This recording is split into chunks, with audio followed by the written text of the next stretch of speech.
Если я выберу лук Байке, это будет неправильно. Но как я могу так поступить? Он же мой родственник. Хоть я и понимаю, что выборами мы строим наше будущее.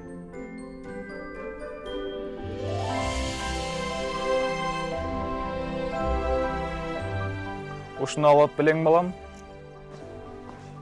Ата, биздин келечегибиз 2000 сомго сатылып калды беле.